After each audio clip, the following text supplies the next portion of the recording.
Soy el padre Fernando Negro Marco, escolapio, sacerdote desde hace 44 años, escolapio religioso desde hace 50 años.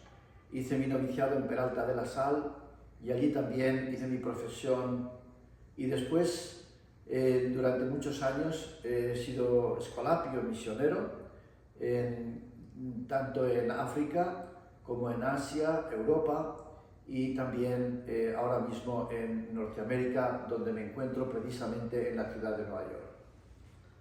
Padre, escribiste un libro sobre la vida de San José de Calasanz.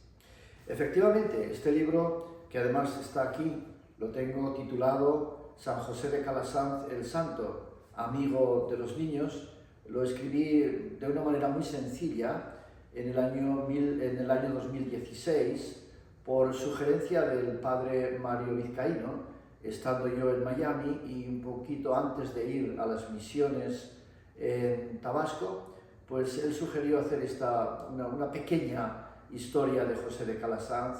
Entonces lo escribí con mucho entusiasmo y hubo unos padres escolapios, entre ellos el mismo padre Mario Vizcaíno, el padre Jesús Lecea, que corrigieron para que estuviera en perfectas condiciones para ser leído y entendido desde los niños hasta los adultos. Posteriormente se hizo la traducción en inglés y también se hizo lo mismo para que fuera una traducción bien elaborada, bien corregida y bien apta para que todo el mundo la pudiera leer y entender. ¿Qué le motivaba a San José de Calasanz en su vida? Lo que le motivaba a José de Calasanz en su vida, sin ninguna duda, era el deseo profundo de agradar a Dios. Ese deseo profundo que le llevó a muchas veces cambiar de dirección, porque aunque él había sido, y de hecho siempre fue, un buen sacerdote, llegó un momento en el que realmente la dirección fue hacia la santidad. Y fue el momento en el que coincide con la llamada interior a dar su vida por la educación y la evangelización de los niños más pobres, comenzando por la Roma del Renacimiento, donde los niños estaban desamparados y solamente los ricos tenían acceso a la educación. Entonces escucha la voz del Señor que le dice a José: sé tú el padre de estos niños huérfanos, sé el amigo de estos niños que no tuvieron un amigo, edúcalos y llévalos a mi corazón. Padre, ¿cuál tú crees que era la mayor fortaleza de San José de Calasanz? La mayor fortaleza de José de Calasanz, sin ninguna duda, fue su experiencia de Dios, una experiencia profunda que le llevó a conocer el valor de la evangelización de los niños y de los jóvenes, y sin esta experiencia profunda Calasanz no hubiera comprendido ni hubiera hecho lo que hizo. Él es el padre de la primera escuela popular cristiana en el mundo y lo hizo como obediencia al plan de Dios, y esto le dio y le marcó para todo, le dio el sentido y le marcó para toda la vida, en el sentido de dirección que realmente luego contagió para muchos otros que lo siguieron y hasta el día de hoy los seguimos. Padre, ¿qué le gustaba hacer a Calasanz en su tiempo libre? Pues a Calasanz en su tiempo libre le gustaba rezar. Lo dice muchísimas veces en sus cartas.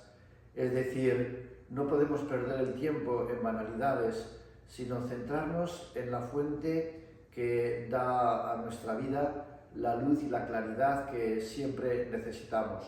Obviamente no era una persona aislada, completamente una vida sin relación.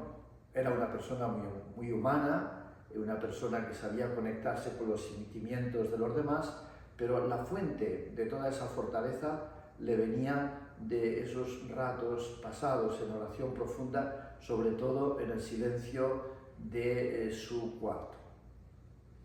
Padre, ¿qué le hacía único a Calasanz?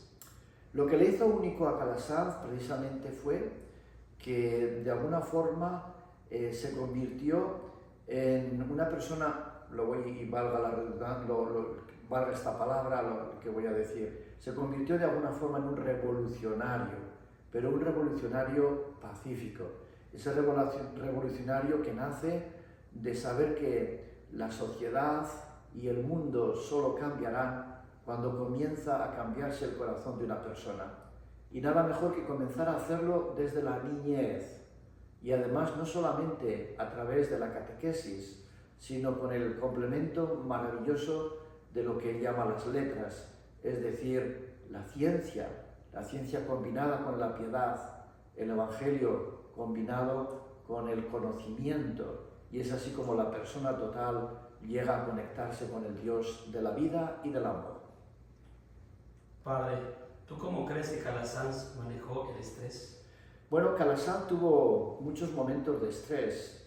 Obviamente, un fundador es una persona que lleva en sus hombros una cruz invisible, pero real, de muchas responsabilidades. Si a eso le juntamos los momentos que tuvo que padecer enfermedad, momentos que tuvo que padecer persecución y habladurías, enemigos que surgieron dentro y fuera de la orden en la iglesia y en la sociedad, eso fue muy estresante.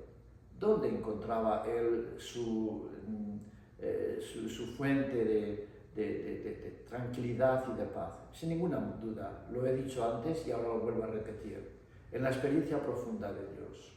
De hecho, él se lo dice así a un religioso escolapio: confía, persevera, recuerda que debes poner en las manos de Dios todo, sabiendo que Él apaciguará el oleaje bravo de las olas del mar. Padre, ¿cómo le describían sus amigos? Bueno, sus amigos ya desde el principio lo describían como una persona inteligente, con una gran capacidad de liderazgo. Ya vemos en su niñez, cuando va a matar al demonio en uno de los árboles olivos, ¿verdad?, de Peralta de la Sal, y cómo muchos le siguieron, aunque algunos creerían que estaba loco. Voy a matar al demonio, ¿cómo se te ocurre? Bueno, pues ahí tenemos una faceta de Calasanz, su capacidad de ver lo que otros no pueden ver y además de llamar la atención para que ellos lo sigan. Después lo veremos también en Lérida, cuando está estudiando y sus compañeros de escuela lo proclaman como el líder de todos ellos para representar a los estudiantes en el consejo de dirección. Lo vemos constantemente cuando ya ordenado sacerdote, los obispos confían en él y es el secretario personal de varios de ellos, y cómo además lo confían de tal manera que de alguna forma cuando va a Roma no solamente va por un deseo, una ambición secreta que posiblemente existía en su corazón, sino también por mandato del obispo de Lérida. Y luego, pues cómo lo recordaban cuando, pues maravillosamente bien, porque él tenía esa capacidad para atraer y además hacerse uno con aquellos que deseaban que este mundo fuera un poquito mejor, y por eso tuvo enseguida seguidores, aunque también tuvo muchos detractores. Padre, ¿tú qué crees que le produjo orgullo a Calasanz? Bueno, si hablamos de un orgullo negativo, yo podría decir que cuando era joven, pues quizás creérselo un poquito demasiado, no sé si es la banalidad, ¿verdad? Que en el fondo está en todo corazón, y que cuando somos jóvenes, pues todavía no lo hemos descubierto, y cuando nos damos cuenta que la banalidad no lleva a ningún lado, la vamos limando, y eso le ocurrió a Calasanz. Pero olvidando ya ese tema del orgullo negativo, si nos ponemos a discernir cuál sería el orgullo positivo de Calasanz, aquello por lo cual él podría estar contento y feliz, bueno, pues yo creo que lo más importante para él fue que estaba haciendo la voluntad del Padre a través de aquella educación y evangelización a los niños. De hecho, llega el momento culmen cuando a principios del siglo XVII cuando llega un embajador español para decirle que había conseguido una canonjía precisamente en una de las ciudades más importantes de España, Sevilla. Y él dice, no, ya no quiero canonjías. En este momento soy feliz porque he encontrado la manera de servir a Dios sirviendo a estos niños y no lo dejaré por nada en el mundo. Padre, ¿qué momento o momentos de su vida te marcaron profundamente? Me marcaron muchos, pero uno de ellos es precisamente la capacidad creativa de Calasanz para conectarse con la voluntad de Dios y comenzar esa nueva aventura en la Iglesia, que es la educación de los niños y los jóvenes. Es el fundador de la primera escuela popular cristiana del mundo. Me marcó pues el hecho de que en algunos momentos, cuando iba siendo ya famosillo, pues tuvo aquella enfermedad o bueno, aquel accidente donde se rompió la pierna poniendo una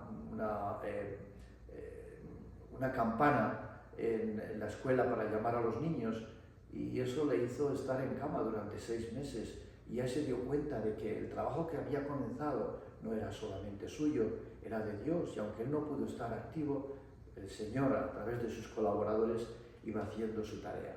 Y bueno, me marcó pues muchísimas veces, y me sigue marcando, aquella capacidad de no solamente una paciencia negativa, sino una capacidad de aguante perseverante cuando fue calumniado y cuando fue llevado incluso a los tribunales, y sobre todo cuando llega el momento en el que en 1646 llega un embajador de la Santa Sede para decirle que prácticamente la orden de las escuelas pías había caído. Y él admirablemente se pone en oración y dice aquellas palabras maravillosas: el Señor me lo dio, el Señor me lo quitó, bendito sea el nombre del Señor. Padre, muchísimas gracias por compartirnos a Calasanz, ¿no? Este hombre que marcó, ¿verdad? Algo bonito en nuestras vidas como religiosos, y que esto nos ayuda a entenderle un poquito más. Muchísimas gracias, Padre.